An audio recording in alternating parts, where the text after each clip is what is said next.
Agora à noite, eu quero falar sobre a jornada do discípulo.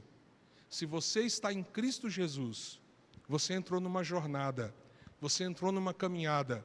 E eu quero ilustrar há vários textos, há várias passagens bíblicas, há uma riqueza enorme na palavra de Deus sobre isso, mas eu quero ilustrar tudo isso a partir de um homem que pensa num cara, quando chegar no céu, eu quero gastar um tempo de conversa com ele. Quem você quer conversar no céu quando você chegar? Eu acho que os mais, assim, estudiosos vão falar assim, eu quero conversar com Paulo. Os mais amorosos, eu quero conversar com João. Eu não, eu quero conversar com Pedro. Pedrão, senta aqui, cara, nós temos que bater um papo. Porque assim, cara, eu sou muito parecido com você. Você tem um personagem bíblico que você se identifica mais com ele? Bom, se alguém tinha dúvida, pode tirar hoje à noite. Eu me identifico muito com Pedro. Se Jesus amou Pedro, e quem acha que Jesus amou Pedro aqui? Levanta a mão. Jesus pode me amar. E tem muita gente melhor do que Pedro e do que eu aqui nessa noite. Então Jesus pode amar muito você. Não porque você seja melhor ou pior. Vamos pensar nisso? Vamos olhar para a Escritura e ver como Jesus pegou um cara rude, mas um líder. Vocês concordam comigo? Pedro era um líder, Pedro era um cara de iniciativa. Pedro errou muitas e muitas vezes, a gente pode ver isso na Bíblia, mas Pedro errava por ação, geralmente ele não errava por omissão. Então, como que a gente olha para esse cara, cheio de problemas, não era um acadêmico, era um homem pescador da Galileia, e como Jesus transformou esse homem num homem tão extraordinário na história da sua igreja, uma das colunas da igreja do Senhor Jesus no Novo Testamento. Vamos buscar isso? Vamos começar então em Lucas capítulo 5, verso 1. Lembrando que na semana passada, eu falei aqui um pouco sobre o primeiro encontro de Jesus com Pedro. Inclusive é quando Cefas se torna Pedro. Lembram? O primeiro encontro de Jesus com Pedro foi André que proporcionou, segundo o Evangelho de João, no capítulo 1, a partir ali do verso 32 para frente, não é? O texto nos diz que André, que conheceu Jesus, encontrou primeiramente a Pedro e disse a Pedro, nós encontramos o Messias, e trouxe então Pedro até Jesus. Mas a pergunta é, naquele dia que inclusive Jesus disse, você se chama Cefas, mas a partir de hoje você será Pedro, que significa pedra.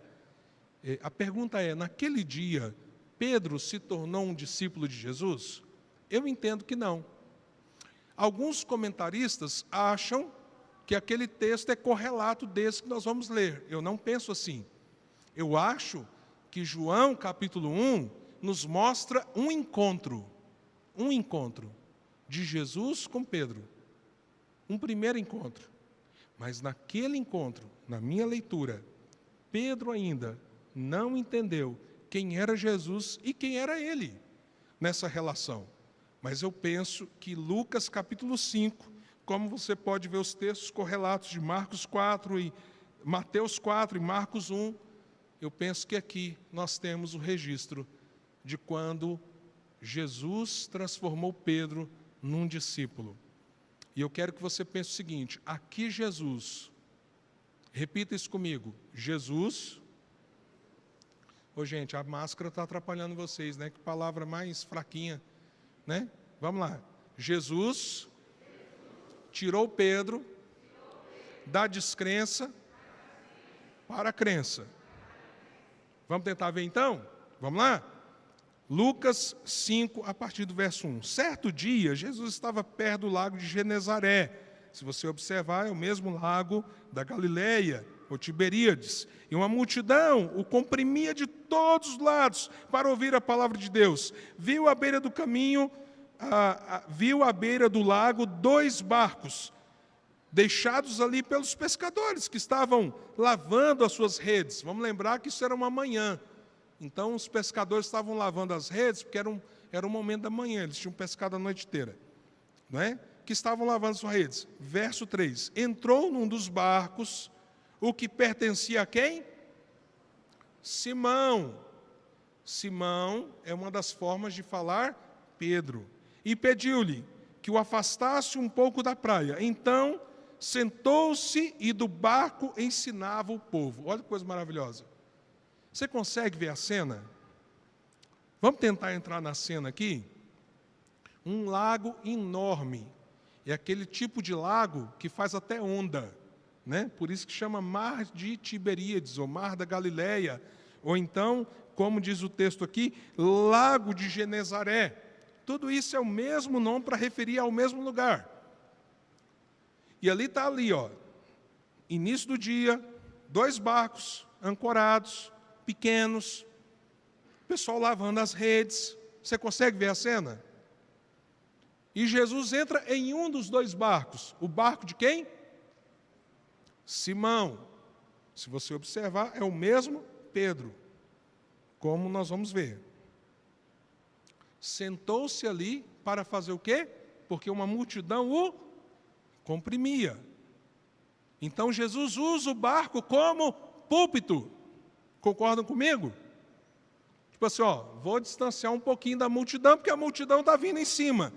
Estou na beira do lago, vou usar o barco como um lugar de proclamação, de ensino. Verso 4, tendo acabado de falar, ou seja, Jesus ensinou o que tinha que ensinar, disse a Simão, vá para onde as águas são mais fundas, e a todos, ou seja, disse aos demais, lancem as redes para a pesca. Simão respondeu, verso 5, mestre, esforçamo-nos a noite inteira e não pegamos nada. Senhor, tentamos a noite inteira. Mas, porque és tu que está dizendo isto, vamos ou vou lançar as redes. Vamos lembrar? Se a minha interpretação bíblica está correta, Simão, ou Pedro, ou Cefas, tinha ouvido o quê? De André. Achamos o Messias. Esse homem tem autoridade. Disso o que aconteceu? Ele ouviu os ensinamentos de Jesus dentro do barco, porque Jesus usou o barco como púlpito, como ambiente para ele ensinar o povo. Ok? Deu para entender isso? Então Pedro diz assim, Senhor, você já lavou a rede. Pensa comigo, Senhor, nós já lavamos a rede, está tudo preparado para a gente descansar, noite inteira tentando pescar. Mas já que é o Senhor que está pedindo, nós vamos lançar as redes. Verso 6. Quando o fizeram, pegaram tal quantidade de peixes, que as redes começaram a rasgar-se. Ou seja, uma coisa tremenda aconteceu. Uma noite inteira de pescaria deu em nada, mas agora, porque Jesus ordenou, lancem as redes estão tão cheias que elas estão perto de rasgar. Verso 7. Então fizeram sinais aos seus companheiros no outro barco.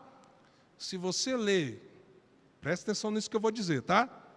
Porque eu não vou ler aqui, mas se você ler os outros evangelhos, Mateus e Marcos, você vai ver que quem está no outro barco é, na verdade, Tiago e João. Preste atenção nisso que eu vou dizer. Se você olhar os evangelhos, Mateus, Marcos e Lucas, os 3 têm o mesmo título, que não é dado no original, é dado pela Sociedade Bíblica. Qual que é o título? Os primeiros discípulos de Jesus. Só que cada autor, Mateus, Marcos e Lucas, olham a partir de um perfil. Então, se você junta os 3, você descobre o seguinte, qual era o outro barco? Quem eram os sócios de Simão eram Tiago e João. E André estava por ali, ou seja, são aqueles primeiros discípulos. Deu para entender, pessoal? Isso é importante. Isso é importante. Porque ali Jesus está reunindo os seus primeiros discípulos. Verso 7, então fizeram sinais aos seus companheiros no outro barco para que viessem ajudá-los, e eles vieram e encheram ambos os barcos. Que barcos? Se você comparar com os outros evangelhos, você vai entender. Ao ponto de começarem a afundar. Ou seja, os 2 barcos não eram suficientes. Tal foi aquela pesca maravilhosa. Verso 8. Quando Simão Pedro viu isso, Simão o quê? Pedro. Pastor, o senhor está dizendo que o Simão aqui é Pedro. Onde que está isso na Bíblia? Então leia aí, criatura, em nome de Jesus, pelo amor de Deus. Leu? Verso 8. Quando Simão Pedro viu isso, o que ele fez? Prostrou-se aos pés de Jesus e disse, presta atenção nisso que eu vou te falar. É um judeu. Por mais que ele fosse um homem letrado, ele tinha a seguinte percepção: a gente só se prostra diante de Deus. Mas diz o texto que ele se prostrou e disse, afasta de mim, Senhor, porque eu sou um pecador. Lembra da semana passada, quando nós falamos do verdadeiro discípulo? Nesse momento, nós temos a conversão de Pedro. Ele vê Jesus e diz, tu és Deus, tu és o Filho de Deus. Como eu posso estar diante do Senhor? Como alguém santo como o Senhor, como alguém com a natureza do Senhor, pode se aproximar de mim, um homem pecador como eu sou? É isso que nós temos aqui.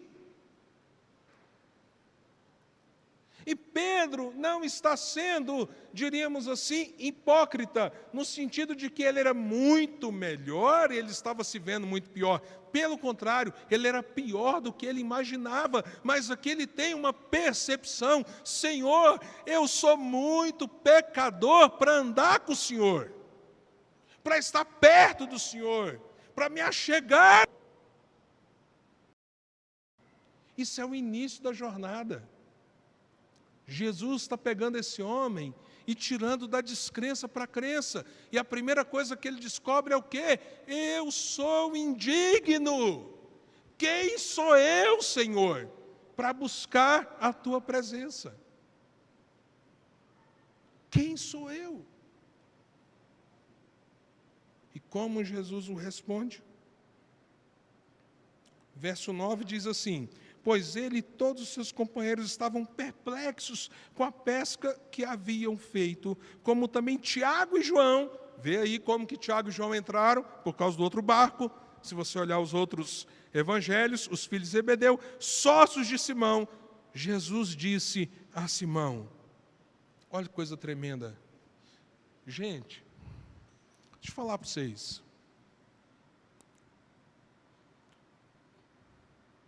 O nosso Senhor é maravilhoso ou não é? Porque um cara que vê o tanto que ele é errado, pecador, miserável, chega e fala assim, Senhor, afasta, Senhor, eu sou mau, Senhor, eu sou pecador, Senhor, eu não sou digno de estar na sua presença. De repente ele ouve isso aqui de Jesus. Não tenha medo. Não tenha medo. Quem mais sabia da miserabilidade de Pedro do que Jesus? Mas Jesus diz, não tenha medo. E aí ele diz assim, de agora quando? Daquele momento em diante, eu vou fazer de você um pescador de homens. Você acha, Pedro, que você já pescou peixe grande? Pedro, você não tem ideia dos peixes que eu estou preparando para você, cara. Não são peixes comuns. São seres humanos que você vai pescar para o meu reino. Então não tem medo, porque de agora, Jesus estava dizendo assim, daquele encontro em diante, é isso que eu vou fazer com você.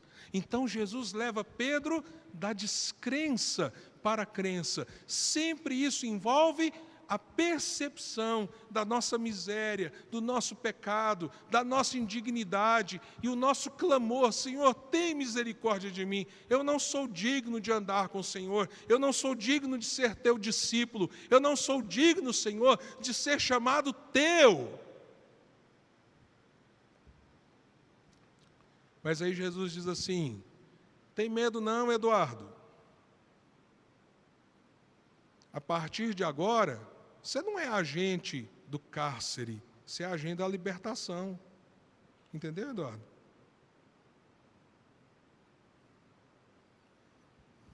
Tem medo não, Selminha? A partir de agora, você advoga não para o injusto, mas você advoga para a justiça do meu reino. Você entende isso, meu irmão, minha irmã? E quem de nós é digno? Quem de nós? Então nós somos chamados da descrença para a crença, e Jesus diz, a partir de agora, de quando? De quando nós nos entregamos a Jesus. É isso que você vai ser. A nossa identidade não é conquistada, tipo assim, Senhor, então o que eu tenho que fazer? Eu era pescador de peixes, mas se eu me esforçar muito, como eu chego a ser um pescador de homens? Não. Não tenha medo, Pedro. Sou eu que vou fazer você ser quem você precisa ser. Não é você. Vocês são muito presbiterianos, viu?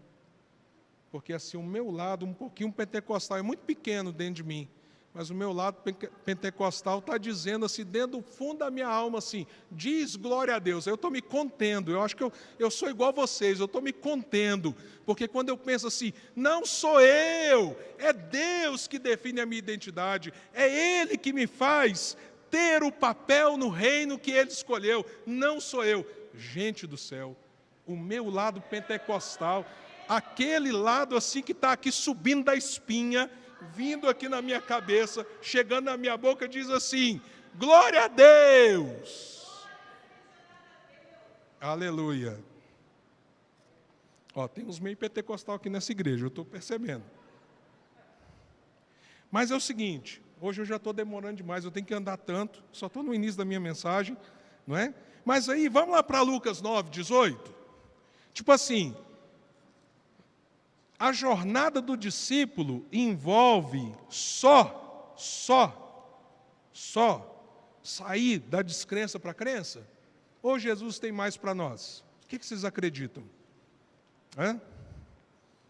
Então vamos lá. Ele quer só que a gente saia da descrença para a crença, todo mundo agora é crente, servo do Senhor Jesus, que bênção, né, Flávia? Oh, bênção demais, né, Flávia? Né? Todos nós somos crentes no Senhor Jesus. Acabou? Não, irmãos, não acabou. Agora o Senhor quer nos mover, nós que somos discípulos, que fomos movidos da descrença para a crença, para a maturidade. Repete comigo, da descrença. Eu prometo que eu não vou ficar fazendo isso muitas vezes, tá? Então repete, porque assim, é muito raro eu fazer. Da descrença para a maturidade. Vou te contar um segredo. Isso aqui eu não tenho um fundamento teológico, é só uma impressão. Eu tenho uma impressão que é o tempo que a gente mais gasta na vida cristã. Uns mais rápido, outros menos.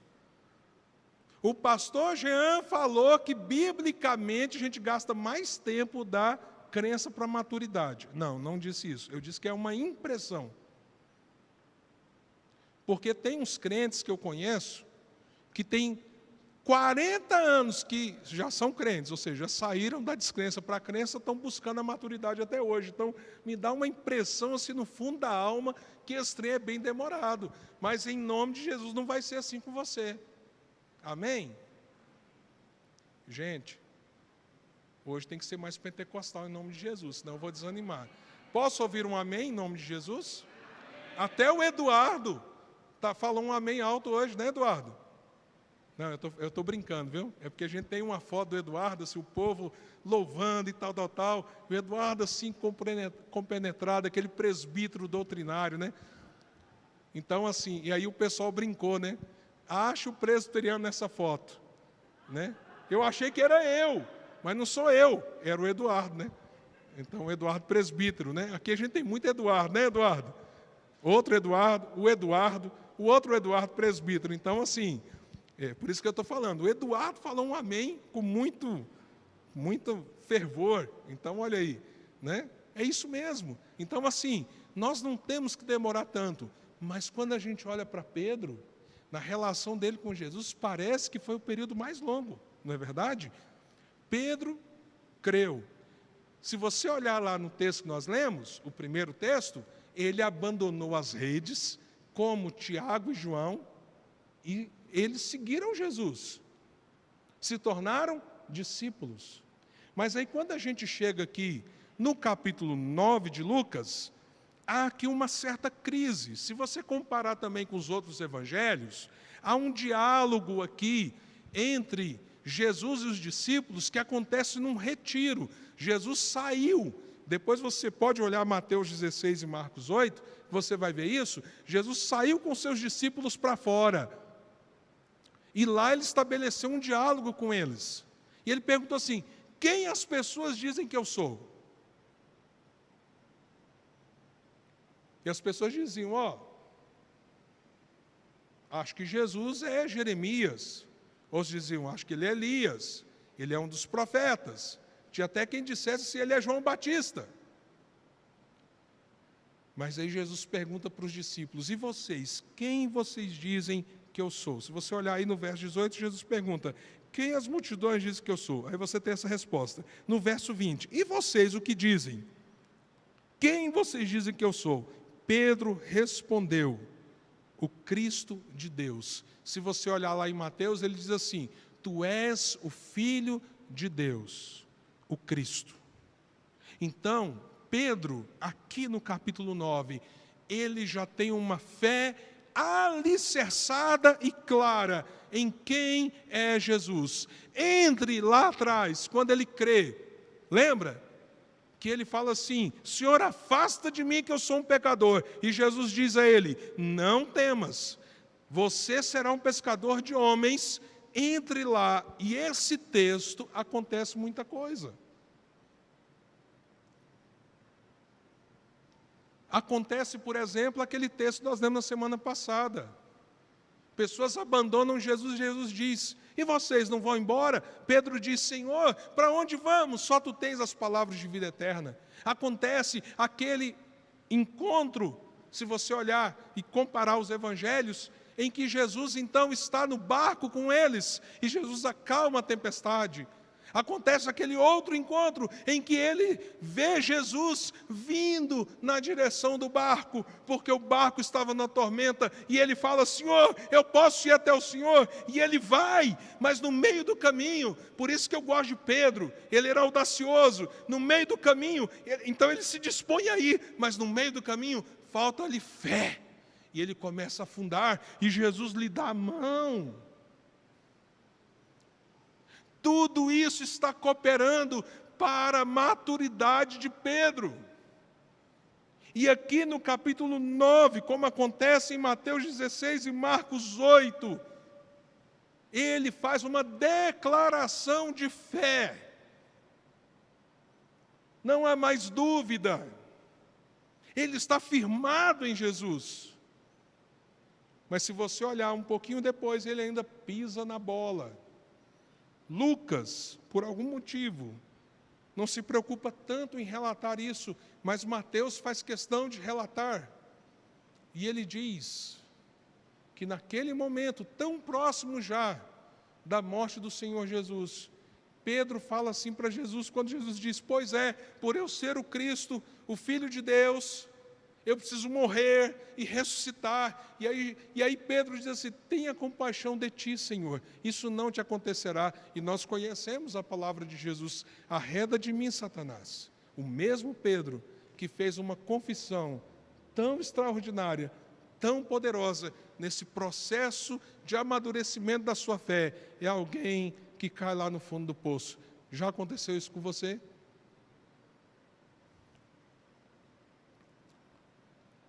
Já aconteceu isso com você? De você dizer assim: eu não sou mais uma pessoa tão nova na fé. E de repente você viveu uma coisa tremenda em Deus. E logo depois talvez você tenha uma decepção muito grande com você mesmo, na sua caminhada com Jesus. Você entende por que eu gosto de Pedro? Porque se Jesus amou Pedro,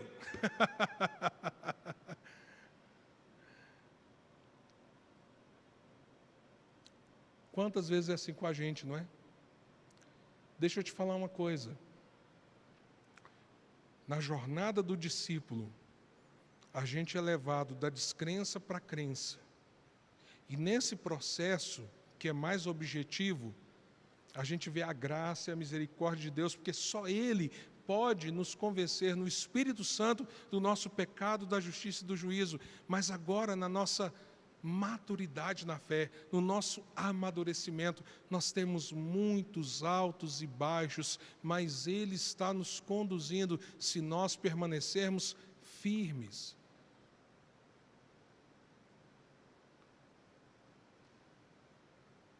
Pedro é um exemplo disso, de alguém que não acertou toda hora, de alguém que não teve as melhores respostas toda hora, mas ele tinha uma convicção: o Senhor é o Cristo, o Filho do Deus vivo. Isso ele tinha.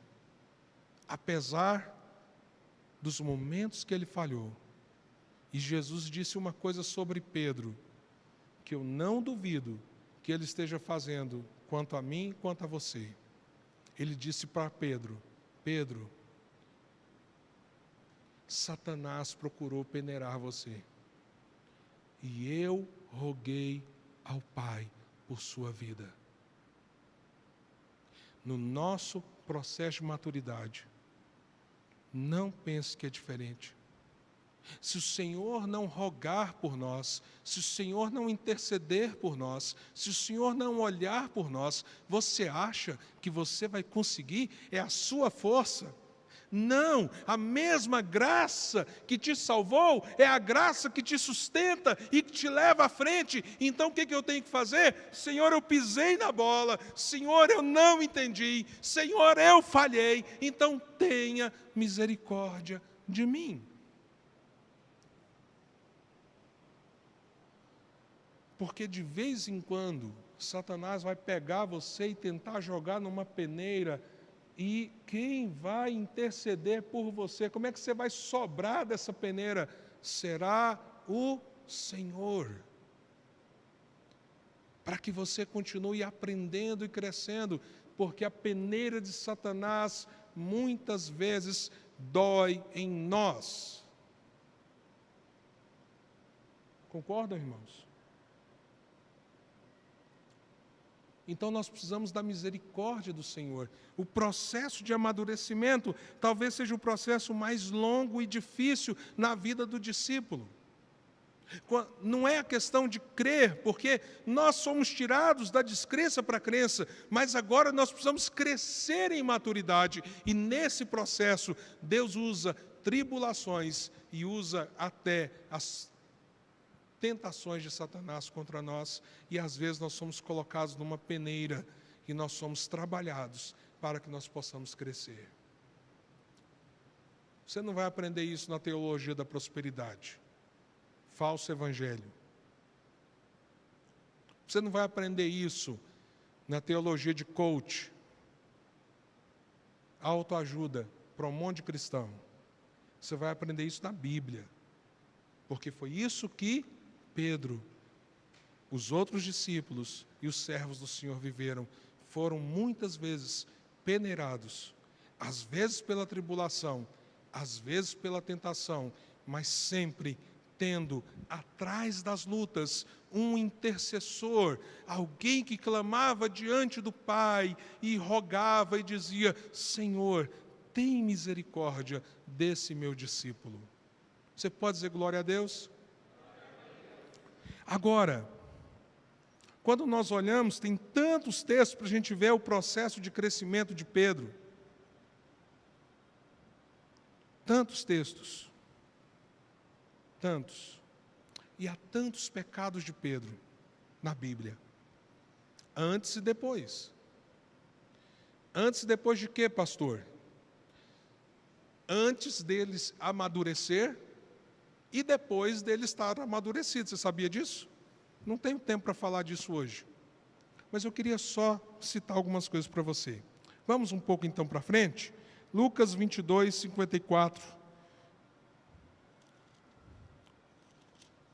Aqui, Pedro traz Jesus.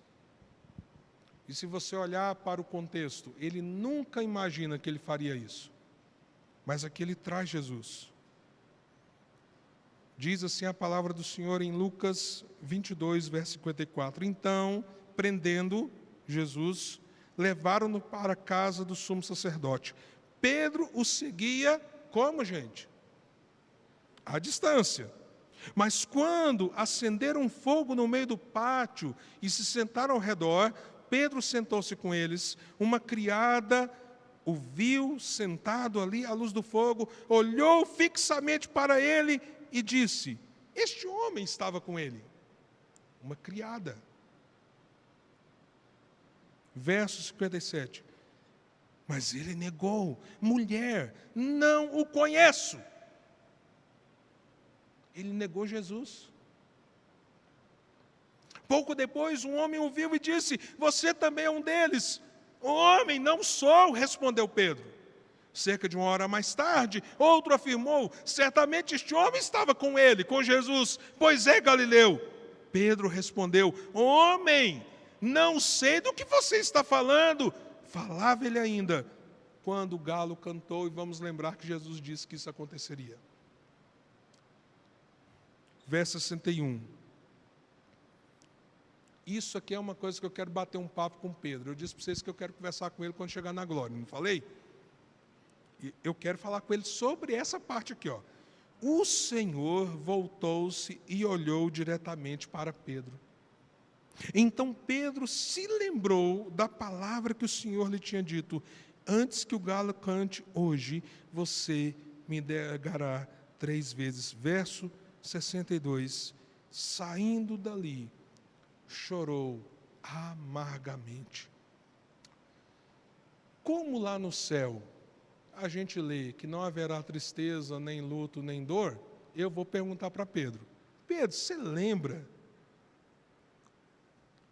como é que foi aquele olhar de Jesus para você, cara? Vocês não pensam nisso, não? Será que sou só eu que penso nisso? Eu fico olhando para esse texto e pensando: gente, a Bíblia diz que quando Pedro negou pela 3ª vez e o galo cantou, o olhar de Jesus, ele estava lá na casa do sumo sacerdote, se encontrou com o olhar de Pedro.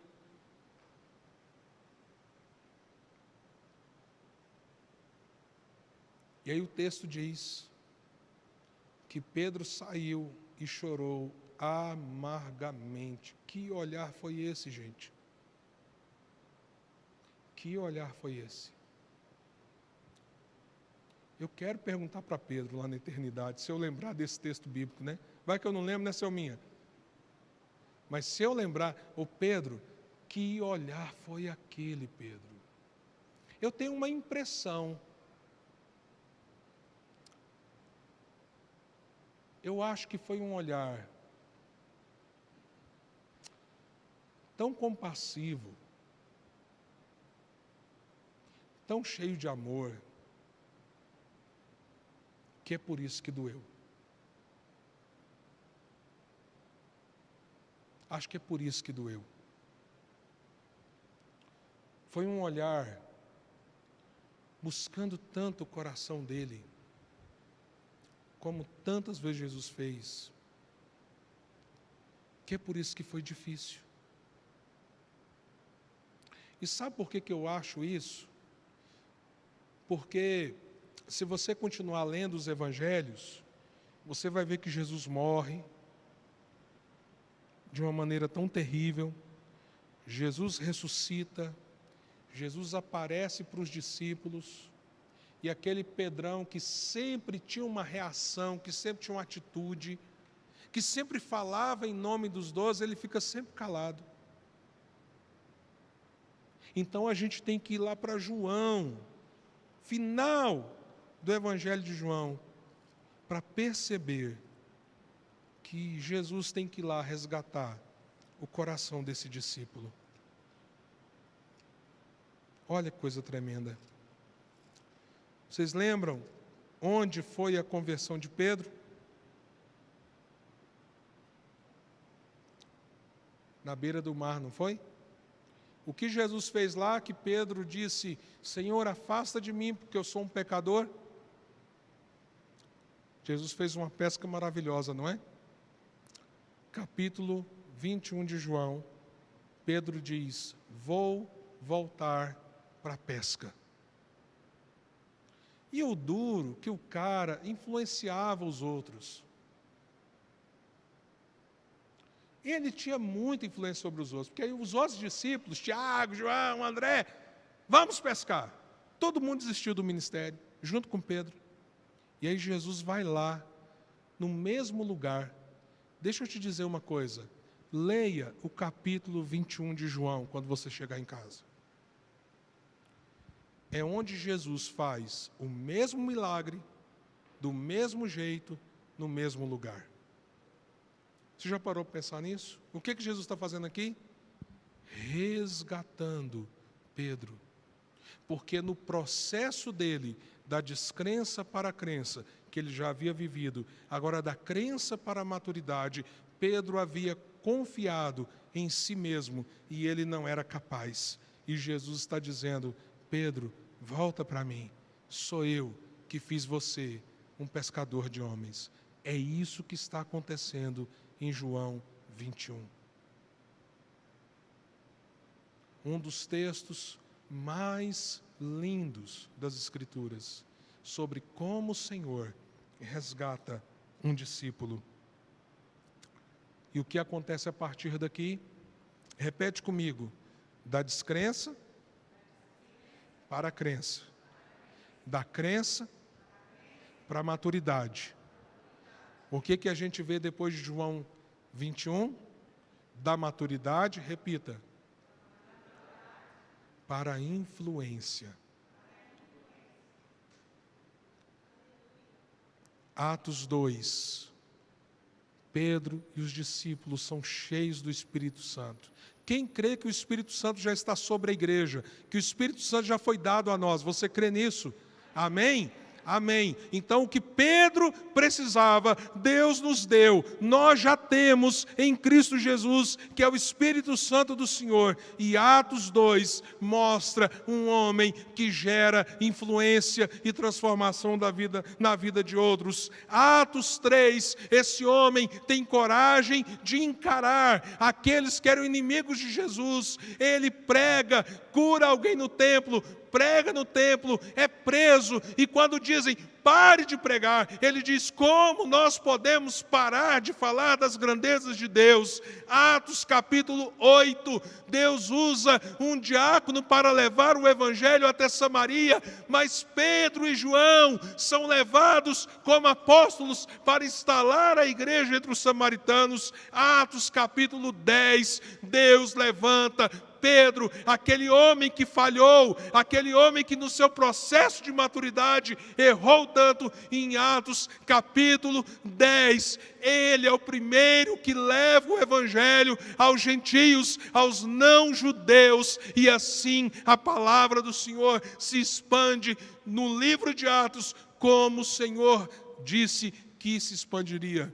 a partir da influência de um discípulo que foi tirado da descrença na beira do mar de Tiberíades, quando ele olhou para Jesus e disse: afasta de mim, Senhor, eu não sou digno. E Jesus disse assim: não tenha medo, Pedro, eu vou fazer de você um pescador de homens. De um homem que disse: e quem vocês dizem que eu sou? Ele disse: tu és o Cristo, o Filho do Deus vivo. E o Senhor Jesus disse: muito bem, Pedro, não foi a carne nem o sangue que te revelou, mas o meu Pai que está nos céus. De um homem que errou tanto, mas que o Senhor foi lá, naquele lugar, naquele mesmo mar, e falou assim: eu vim aqui, Pedro, resgatar você, porque eu amo você, e você é meu, e você vai cuidar das minhas ovelhas. E esse homem agora, no livro de Atos, é um homem de grande influência e poder espiritual nas mãos do Senhor. Essa é a jornada do discípulo do Senhor Jesus. Essa é a mesma jornada que Deus quer construir na sua vida para a glória do nome dEle. Vamos ficar em pé.